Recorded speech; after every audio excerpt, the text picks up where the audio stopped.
ರೇಣುಕಾಸ್ವಾಮಿ ಕೊಲೆ ಪ್ರಕರಣದಲ್ಲಿ ಹೈಕೋರ್ಟ್ ನೀಡಿದ್ದ ಜಾಮೀನು ರದ್ದು ಮಾಡದಂತೆ ಸುಪ್ರೀಂ ಕೋರ್ಟ್ಗೆ ನಟ ದರ್ಶನ್ ಹಾಗೂ ಪವಿತ್ರ ಗೌಡ ಲಿಖಿತ ರೂಪದ ಕಾರಣಗಳನ್ನು ನೀಡಿದ್ದಾರೆ.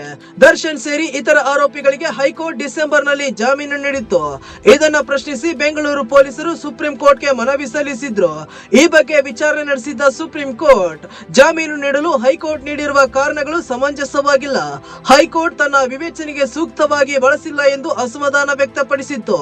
ಇನ್ನೊಂದೆಡೆ ದರ್ಶನ್ ಹಾಗೂ ಪವಿತ್ರ ಪರ ವಕೀಲರು ಸುಪ್ರೀಂ ಕೋರ್ಟ್ಗೆ ಲಿಖಿತ ರೂಪದ ವಾದ ಸಲ್ಲಿಸಿದ್ದು, ಜಾಮೀನು ಯಾಕೆ ರದ್ದು ಮಾಡಬಾರದು ಎಂಬುದಕ್ಕೆ ಹಲವು ಕಾರಣ ನೀಡಿದ್ದಾರೆ. ದರ್ಶನ್ ರನ್ನ ಮೈಸೂರಿನಲ್ಲಿ ಬಂಧಿಸಿದ್ರು, ಬೆಂಗಳೂರಿನಲ್ಲಿ ಎಫ್ಐಆರ್ ದಾಖಲು ಮಾಡಿದ್ದಾರೆ.